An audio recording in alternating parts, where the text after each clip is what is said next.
the akabia omkasa ye ngwe the akabia ngwe Ghana for this idea wi just amamuo no odwon enye kotoko one has one Oza had a paper mun homo ye international ifo homo de homo ye analysis kama baby o homo kotoko one has one ye 87.9 Kumasi nema pi ekom o abatu apomodin papa timamufo ni hia timamufo ni hia enwumasua papa timamufo ni hia akwan papa timamufo ni hia massive social intervention programs and projects and policies timamufo no ye kwa ye kan na timamufo no so no ehia aban a de odi animu no our credibility de odi animu no our goodwill de odi animu no waye bia mehu no say kakra de man no wadi hu no kre 7.9 Kumasi endi man bi kan say amamu no say Ghana fo nya say ye ma ye ho akonya me adi bia kama ha man ka odi ye na kadu no so biem ana na ono dia na ode ba so we the tunes nya ne hwene na no so no there is no way say Ghana for will give Mahama another chance no Ghanaians will not go for 24 Ghanaians will not go for 24-hour economy be madam for what is omo kabium one want me anchirem and one de aton time baby can be from one what I say na no my busa me one of Akoma FM 87.9 Kumasi what is this for some bab mo de on be cham scam man adam so mama faton time baby what's adam so kantamanto ema eja ehye ma majitri boy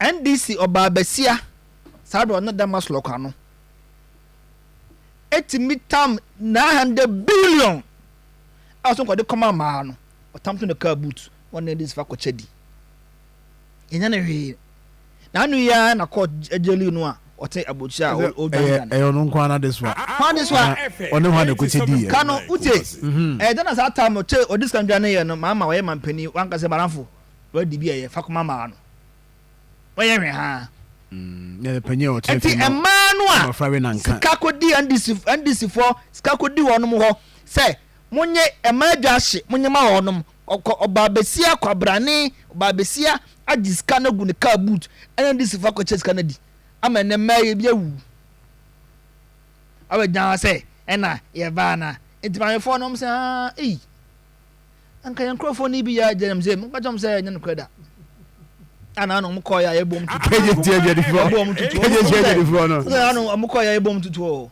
oza obi koje microphone say o ena jota mahmud barumia o ne papa kufa do mo am say hey video na dia video na me hwe wo hey abrantie na no say I want to say o say ton bet ne hwan no nese nasma no okay dey ba fo asase ma nasma okay wo say edwase e ho no start yi this is Joyce Yampa. Ute, man empathy.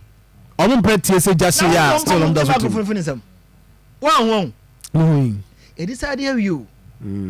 Last election call Ashanti region gave NPP 1.8 million, but a little over 1.79 million votes. What striking difference and this 9 MP naya at 1.1 million. And until you could to be a so.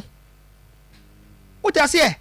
Ya ko tu sab bayifo ba na nani nso ade enti researcher baaye afi enkofo akoto aba pa o chichemu a dodo no ano first time voters dodo no anzo so no abenefit maku for the free na high school as a free senior school for no control ba de mama ku meni bi am this for ma nka say na dey say dodo no a enti aba na ekoto no 87.9 Kumasi krom ha ti asantemamu ojon yeah no ehunu anan nsem nyema na ma enye ya obi a start pupu na ni trebo da bi eno kwa dem maso ehunza mo ya na obi training soldier for bi ni taxi bi wo so tware no ni ade sansem nya ehodo hwa da sem asantemamu ha obi ka say bi wan ke last year asantemamu ha ya traverse several coup d'etats but there was a grand scheme by a certain regime say yan collapse this region enya juma ema so enya Doma Hama ono ko we know him. He has been tried, he has been tested, he has been rejected twice at the polls. E de so no so. Ama ko jina ho me akire din. And afi no uko northern region so a and this for no majam say na santiman mu na yemegu ha me be mu da se o ka bi famu ani ade to talk cheap nti ka bi famu an ade a won ba mo so no ni atom ti wosirim nza northern region 18 seats no 9 sabena Baumia running mate northern region last election 18 parliamentary seats, NPP 9, NDC 9, Baumia running mate, and the Baumia flag bearer. Sabra Konya na Mahama Okache, Simphone say, I made a ba as a man penny, number to decisions. Baumiana running mate, and to Argent Chevico, the Comaku for the Huford on Tia, or who be see, made the man take a decision to mammy, 9. I feel no about Miano so bad, but take a decision, no. Ebeko say. And I'm Ute, ya target be 14 seat on the region. Okay. And until the I say any day any my basanti and fire call from a good satmem ha. Now we to Kromama and this nip says Sam George. Akoma FM 87.9 Oyon open. Some me fear cause albonum. Say me kwacha sabonum for mbo to abeg asam man. Me na me kwacha de omba ya. Ufu say e be possible. Onko ningo.